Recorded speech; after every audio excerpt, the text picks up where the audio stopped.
दिया है उस प्रकृति ने।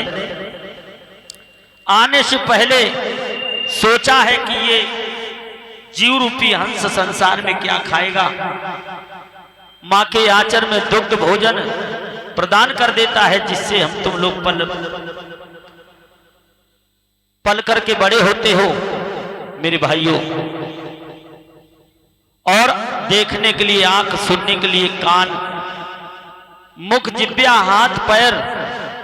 आज हम तुम लोग अपना मकान बनाते हो तो पूरे जीवन मेहनत करने के बाद कहीं मकान बना पाते हो, तो रिश्तेदारों के सामने, गांव वालों के सामने बड़ा एहसान करते हो, अपनी बहाबूदी मारते हो कि हमने ये मकान बनाया। और ऐसे ही नहीं बन गया, बच्चों के सामने भी अपनी प्रशंसा करते हो। लेकिन भाइयों, उस मकान को तुम्हारा लड़का अगर तोड़ने लगे, तुम्हारे बच्चे परिवार उस मकान को बेचने लगे जो तुम्हारी कमाई हुई पूंजी है, तो आपको कैसा लगेगा? खराब लगेगा ना। इसी तरीके से उस प्रकृति परमात्मा ने शरीर रूपी मकान को बनाया और कहा कि हमारा किराया जरूर देते रहना। और मालिक का किराया क्या है? 24 घंटे में अगर उस मालिक का एक बार भी नाम ले लो कि हे प्रकृति, हे परमात्मा मालिक, तुमने ये शरीर रूपी मकान को बनाया है, ये बड़ा अनमोल जीवन है, इस मानव जीवन की पहचान करो, उसका लाख लाख धन्यवाद करो। तो पिता क्या सोचेगा कि मेरा बेटा, हमने इसको ये मकान दिया है तो कम से कम मेरा नाम ले रहा है। एक घड़ी आधी में पुण्यात। अगर 24 घंटे में एक घड़ी आधी में पुण्यात, अगर एक बार भी उस मालिक का नाम ले लिया जाए सुबह उठ करके कि हे सृष्टि के रचाने वाले, हे प्रकृति, तुमने मुझे बनाया है और मैं सुबह उठ करके जमीन पर पैर रखते हैं, तो कहो कि हमसे कोई ऐसा दुराचार कार्य ना हो जो मालिक तुम्हें खराब लगे और अन्य लोगों को भी खराब लगे। उठ करके सदा यही विचार करें कि हमारे हाथों से सबका परोपकार हो और हम अच्छे मार्ग पर चलें, अच्छा दिन बीते और अच्छे तरीके से मैं अपने परिवार का संजोन कर सकूं, यही प्रार्थना कर रहा है। और इस शरीर रूपी मकान में अनमोल रत्नों का खजाना दिया है। अब वो खजाना कौन है आप लोग सोच रहे होंगे। शरीर के अंदर अनमोल रत्नों का खजाना दिया है।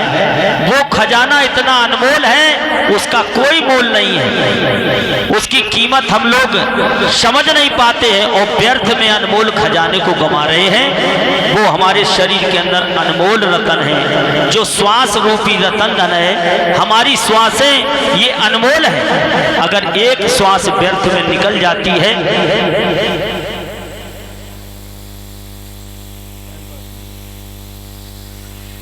अनमोल श्वासें जो हमारी निकल रही है, ये एक एक श्वास अनमोल है।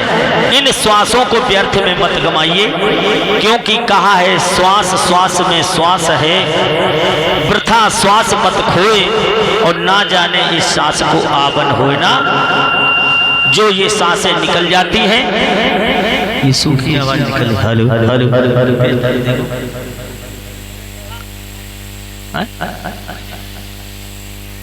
कहाँ है साउंड वाले?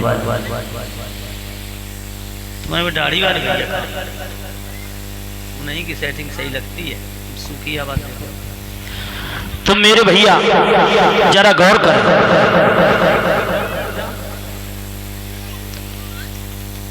मिठास डालो गले में। साथियों, तो उस मालिक ने इस शरीर रूपी मकान को बनाया है और हम आप लोग उनका किराया देने की तो बात बड़ी दूर है। किराया उनका यही है कि नाम ले लो और उनके बताए रास्ते पर चलो, किराया आधा हो गया। लेकिन हम आप लोग इस अनमोल शरीर की कीमत को नहीं समझ पाते, इस मानव जीवन को। बीड़ी या सिगरेट और दारू, गांजा को धुआं भूस भूस के मकानों को गंदा और कर रहे हैं। और जिस समय परमात्मा की कोख से जब जीव रूपी हंस जन्म लेता है तो उसके अंदर कोई विकार वेदना नहीं होती है। न वो गांजा सुलगात भगवान, न वो बीड़ी पियत भगवान, बड़ा निर्मल होके आता है और जैसे जमीन पर गिरा उसी समय ढबरा हो जाता है। जैसे माँ बच्चे परिवार में फंसा, लोभ लालच रस रंगत विषय विकार वेदना स्वाद काम क्रोध मद लोभ मोह अहंकार निंदा चुगली बुराई छल फरेब आदि चीजों में लिपायमान हो जाता है और असली सौदा को छोड़ करके नकली सौदा में फंस जाता है। भैया ये संसार क्या है? ये नकली है, लेकिन यहाँ आकर के प्राणी असली खोता है। कहा है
मेरे भैया जरा समझो, ये संसार में यहां नकली का संसार है या कोई किसी का नहीं? कैसे नहीं है?